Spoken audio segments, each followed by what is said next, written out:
Avis vascular centre మన దేశంలోనే the best varicose vein hospital.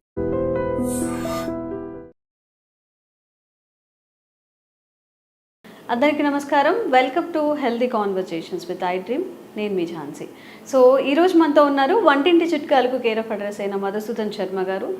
మనకి చాలామంది కూడా వైట్ హెయిర్ వస్తుందంటే చాలా భయపడుతూ ఉంటాం కదా. ఆ వైట్ హెయిర్ని ఎలా పోగొట్టుకోవాలి అని చెప్పి డైస్ వేస్తూ ఉంటారు. యూట్యూబ్లో ఎన్ని వీడియోస్ ఉంటే అన్ని వీడియోస్ ట్రై చేస్తూ ఉంటారు. మరి న్యాచురల్గా హెయిర్కి డై చేసుకోవడం అవుతుందా, ఎలాంటి సైడ్ ఎఫెక్ట్స్ లేకుండా, మన చుట్టూ ఊడిపోకుండా? అలాగే చాలామందికి అలర్జీస్ కానీ వామిట్ ఫీలింగ్ వస్తుంది కలర్స్ వేసుకున్నప్పుడు కూడా. సో ఇదంతా కాకుండా న్యాచురల్ వేలో ఎలా మనం హెయిర్ని డై చేసుకోవచ్చు తెలుసుకుందాం. నమస్తే అండి. నమస్తే. ఎలా ఉన్నారు? బాగున్నానమ్మా.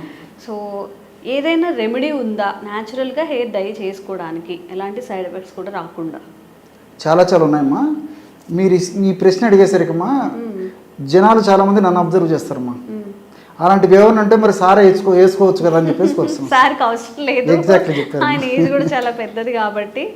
సో నాకు అవసరం లేదు, వాటి మీద నాకు అభిప్రాయం లేదు కాబట్టి నేను వాడనమ్మా. సో నిజమే సార్, బాగా అబ్జర్వ్ చేసినట్టున్నారు. ఇప్పుడు ఏదైనా హెయిర్ రిలేటెడ్ చేస్తే ఫస్ట్ డాక్టర్ గారిని వాడమని చెప్పండి, లేదా యాంకర్ని వాడమని చెప్పండి అని అంటూ ఉంటారు కదా. సో పాజిటివ్ కంటే నెగిటివ్ కామెంట్స్ వచ్చేటువంటి పరిస్థితి నాగరిక సమాజంలో ఉంది కాబట్టి జస్ట్ అవగాహన కోసం చెప్తున్నామ్మా.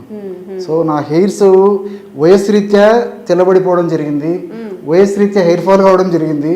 దీనికోసం అని చెప్పేసి నేను ప్రత్యేక జాగ్రత్తలు తీసుకున్నటువంటి పరిస్థితి లేదు, ప్రత్యేక ఔషధాలు వాడవలసిన అవసరం కూడా లేదమ్మా. అది ఒకవైపమ్మా. సో ఈ రోజుల్లో మరి అందం కోసము, ఆకర్షణ కోసము, మరి సౌందర్యం కోసము చాలామంది చాలా రకాలుగా ప్రయత్నం చేస్తున్నామ్మా. మరి ఎవరన్నా మరి ఈ హెయిర్ వాడు బాగా నల్లగా ఒత్తుగా నిగనిగలాడుతూ ఉండాలంటే క్షేమదాయకమైన ఔషధాలు చాలా ఉన్నాయమ్మా. సో అలాంటి వాళ్ళు ఎవరైనా అవసరమైనటువంటి వాళ్ళు అందరూ వాడుకోవచ్చు. సైడ్ బెనిఫిట్స్ ఉంటాయి, అలాంటి సైడ్ ఎఫెక్ట్స్ ఉండవమ్మా. అలాంటి వాళ్ళ కోసం చెప్తున్నాను కానీ సార్ను వాడమని చెప్పేసి ముందు ఆయన వాడిన తర్వాత రిజల్ట్స్ చూసేసి మేము వాడతామనేటువంటి ధోరణి మిగతా వాళ్ళందరికీ కూడా ఇబ్బందికరంగా ఉంటుందమ్మా. సో ఇంట్రడక్షన్ చెప్పిన తర్వాత నేను మిగతా చెప్తున్నాను. సో సర్వసాధారణంగా వెంట్రుకలు తెల్లబోయడం అనేటువంటిది పెద్ద వయస్సులో దేహధర్మాల్లో జీవధర్మాల్లో భాగంగా ఉంటాయమ్మా. సో ఏ విధంగా అయితే వయస్సు పెరిగే కొద్దీ కంటికి సంబంధించిన ఇబ్బందులు, మోకాళ్ళకు సంబంధించిన ఇబ్బందులు, జీర్ణ వ్యవస్థకు సంబంధించిన ఇబ్బందులు, మెదడుకు సంబంధించిన ఇబ్బందులు ఈ విధంగా కలుగుతుంటాయో అందులో భాగంగా దేహధర్మాల్లో భాగంగా జీవధర్మాల్లో భాగంగా వెంట్రుకలు కూడా తెలుగుదనానికి సంతరించుకుంటాయి. సర్వసాధారణంగా 55 సంవత్సరాలు దాటినటువంటి వాళ్ళలో జరుగుతాయమ్మా. కానీ ఈ మధ్య కాలంలో నాగరిక ప్రభావం చేత, పాశ్చాత్య నాగరిక ప్రభావంతో మనం తీసుకునేటువంటి ఆహార విధి విధానాల సమస్యల వల్ల, అదేవిధంగా పోషకాహార లోపం వల్ల, అట్లే విటమిన్ డి లోపం వల్ల, మానసిక ఒత్తిడి వల్ల, సరైనటువంటి విశ్రాంతి లేకపోవడం చేత, సరైనటువంటి పద్ధతులు నిద్ర లేకపోవడం చేత, ఇలా వివిధ రకాలైన కారణాల వల్ల చిన్న వయస్సులోనే వెంట్రుకలు తెల్లబడడం జరుగుతుందమ్మా. వెంట్రుకలు తెల్లబడిపోతున్నాయి అన్నమాట. ఈ రోజుల్లో మరి 10 సంవత్సరాలు 5 సంవత్సరాల పిల్లలకు తెల్లబడేటువంటి పరిస్థితి చూస్తున్నాము. మరి యువతలో కూడా చిన్న వయసులోనే 20 సంవత్సరాలు 20 సంవత్సరాల ఆడవాళ్ళలో కూడా ఈ వెంట్రుకలు తెల్లబడడం జరుగుతుంది, మగవాళ్ళలో తెల్లబడడం జరుగుతుంది. సో వీటి కోసం అని చెప్పేసి మరి సౌందర్య పిపాస ఎక్కువ ఉంటుంది కదమ్మా. ముందు ముఖ్యంగా చిన్న వయసు వాడకు మరి అవసరం ఇవన్నీ. ఒక్క తెల్ల వెంట్రుక కనిపించినా కానీ చాలా పానిక్ అయిపోతుంటారు. అయ్యో ఇప్పుడే నాకు తెల్ల జుట్టు వచ్చేసిందా అని చెప్పి భరించలేరమ్మా. ఎందుకంటే సమాజంలో రకరకాలైనటువంటి విమర్శలు ఎదుర్కొనేటువంటి పరిస్థితి వస్తుంది. సమాజంలో అటువంటి వ్యక్తులను ఒక విధంగా చూస్తారనేటువంటి మానసికమైనటువంటి ఇది కూడా ఉంటుంది కాబట్టి సో వాళ్ళకు మరీ ఇబ్బంది ఉంటుంది అనమాట. సో కాబట్టి రకరకాల కారణాల వల్ల చిన్న వయసులోనే తెల్ల వెంట్రుకలు ఈ విధంగా తెల్ల వెంట్రుకలు రావడం జరుగుతుందమ్మా. సో మరి చిన్న వయసులో తెల్ల వెంట్రుకలు వచ్చినప్పటికీ, లేదా వయసు వచ్చిన తర్వాత వాళ్ళకు సౌందర్యం బాగుండాలా, వెంట్రుకలు నిగనిగలాడుతూ ఉండాలా, నల్లగా ఉన్నటువంటి వాళ్ళు కూడా ఇప్పుడు నేను చెప్పేటువంటి ఔషధం చాలా బాగా పనిచేస్తుందమ్మా. కేవలం పైపూత మందుకమ్మా. ఇప్పుడు ఆధునికంగా మనం వాడేటువంటి హెయిర్ డైస్ వల్ల మీరు ఇంతకుముందే చెప్పారు ప్రారంభంలోనే. సో దీనివల్ల ఈ చర్మ వ్యాధులు వచ్చేటువంటి పరిస్థితి ఏర్పడుతుంది. కొంతమందికి అయితే తెల్ల మచ్చలు, ఈ వైట్ ప్యాచెస్ కూడా వస్తుంటాయమ్మా. అదేవిధంగా చుండు వచ్చేటువంటి పరిస్థితి ఏర్పడుతుంది. తర్వాత వెంట్రుకలు నునుపుదనాన్ని కోల్పోయేటువంటి పరిస్థితి ఏర్పడుతుంది. ముఖం మీద మంగుమచ్చలు వచ్చేటువంటి పరిస్థితి ఏర్పడుతుంది. తర్వాత ఈ అలర్జిక్ అంటే శ్వాసకాస, ఈ తుమ్ములు రావడము, తర్వాత ఈ ఆయాసం రావడము, ఇలాంటి లక్షణాలు కూడా కలుగుతుంటాయమ్మా. సో అలా కాకుండా సైడ్ బెనిఫిట్స్ ఉండి ఎలాంటి సైడ్ ఎఫెక్ట్స్ అయినటువంటి ఒక చక్కటి మెడిసిన్ నేను చెప్తానమ్మా.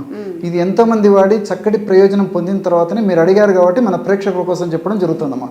ఎలాగంటేమ్మా వారంలో 2 సార్లు నేను చెప్పినటువంటి పద్ధతిలో ఔషధాన్ని తయారు చేసుకుని వాడుకుంటే సరిపోతుంది. ఎలాగంటే ఇప్పుడు అన్నీ మనకు తెలిసినటువంటి అమ్మా, ఇంచుమించు నేను చెప్పే వాటిలో ఎక్కువ శాతం అన్నీ మనకు తెలిసినటువంటివి. ఒక 100 ml బీట్రూట్ గడ్డల రసం తీసుకోవాలి. బీట్రూట్ గడ్డలు సంవత్సరం అంతా మనకు మార్కెట్లో దొరుకుతాయి. తెచ్చుకొని శుభ్రం చేసేసి కడిగేసేసి ముక్కలు చేసేసి రసం తీసుకోవాలి తల్లి.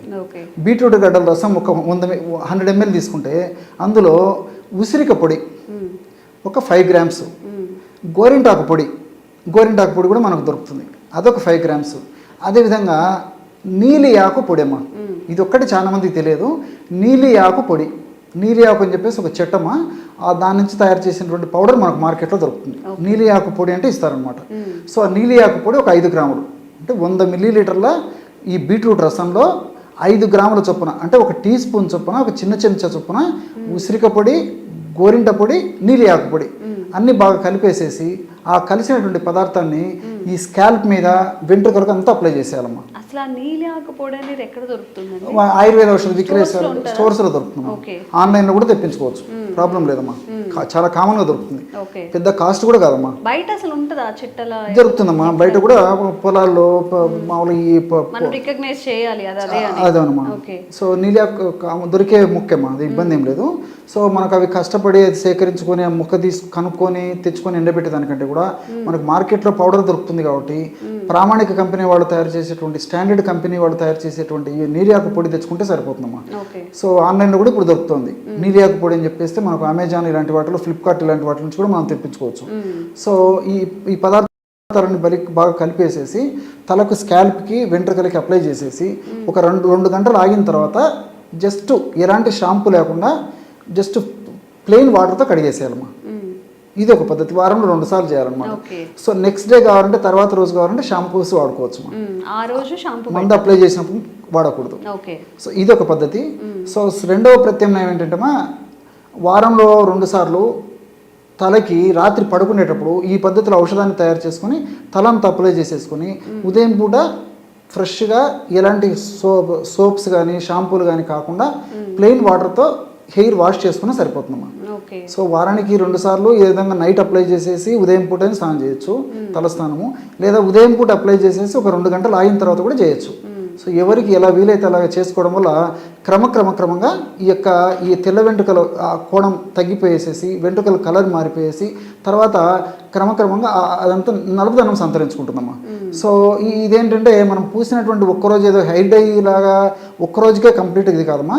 సో క్రమంగా వాడే కొద్దీ మన ఈ మార్పు వచ్చేసి స్కాల్ప్లో ఉన్నటువంటి ఈ హెయిర్ రూట్స్లో చేంజెస్ వచ్చేసి క్రమంగా ఆ హెయిర్స్లో కూడా మార్పు జరిగేసేసి మరి ఆ తెల్ల వెంట్రుకల నుంచి క్రమంగా రంగు మారేసేసి నల్ల రంగు వస్తాయమ్మా. సో ఇవి ఒక స్టేజ్కి వచ్చిన తర్వాత వారానికి ఒకసారి కానీ 10 రోజులకు ఒకసారి కానీ ఇలా అప్లై చేసుకోవడం వల్ల అన్ని సైడ్ బెనిఫిట్స్ ఉంటాయి, ఎలాంటి సైడ్ ఎఫెక్ట్స్ ఉండవమ్మా. సో దీర్ఘకాలం పాటు కూడా వాడుకోవచ్చమ్మా, ఎలాంటి ఇబ్బంది ఉండదు. ఓకే, సో ఇలా మనం న్యాచురల్గా డై చేసుకోవచ్చు అనమాట. ఓన్లీ నీలి ఆకు, గోరింటాకు, ఇంకా ఉసిరిక పొడి మూడింటితో చక్కగా బీట్రూట్ రసం కలిపేసుకొని చక్కగా అప్లై చేసేసుకోవచ్చు. న్యాచురల్ వేలు, అన్నీ న్యాచురల్గా దొరికే ఇంగ్రీడియంట్స్ కాబట్టి సైడ్ ఎఫెక్ట్స్ కూడా ఉండవు. ఈ కలర్స్లో అమోనియా కలిపేయడం వల్ల అప్లై చేసినప్పుడు కూడా వామిటింగ్ ఫీలింగ్ వస్తుంది కాబట్టి ఇవన్నీ అవాయిడ్ చేసి చక్కగా మన హెయిర్ని న్యాచురల్ వేలో ట్రై చేసుకోవచ్చు. తప్పకుండా ట్రై చేయండి. Thank you sir. Sir, one life lesson what medicine has taught you. Whatever you can do without expecting. But I really believe మన పాజిటివ్ యాటిట్యూడ్ ఉంటేనే మనం ఏదైనా సాధించగలం. గట్ని మనం కరెక్ట్గా డీల్ చేసినట్లయితే అది మనకి పాజిటివ్ హార్మోన్స్ని రిలీజ్ చేస్తుంది. షుగర్ వచ్చిన వాళ్ళ పరిస్థితి ఏంటి? పొట్ట దగ్గర పెరిగితే దాన్ని ఆండ్రాయిడ్ అంటారు, ఆండ్రాయిడ్ ఫోన్ కదా. అసలు థాట్స్ ఎందుకు వస్తాయి? బ్రెయిన్ డెడ్ అంటే దానికి ప్రపంచం అంతా కూడా కొన్ని నిర్దిష్టమైనటువంటి లక్షణాలు. మానసికంగా ధైర్యంగా ఉంటే క్యాన్సర్ జయించవచ్చు. You are a doctor for a cause sir, అంతే. వాళ్ళకి వచ్చిన ఆదాయం కాకుండా ఫ్రీ సర్వీస్ ఎంతమందికో చేస్తారు.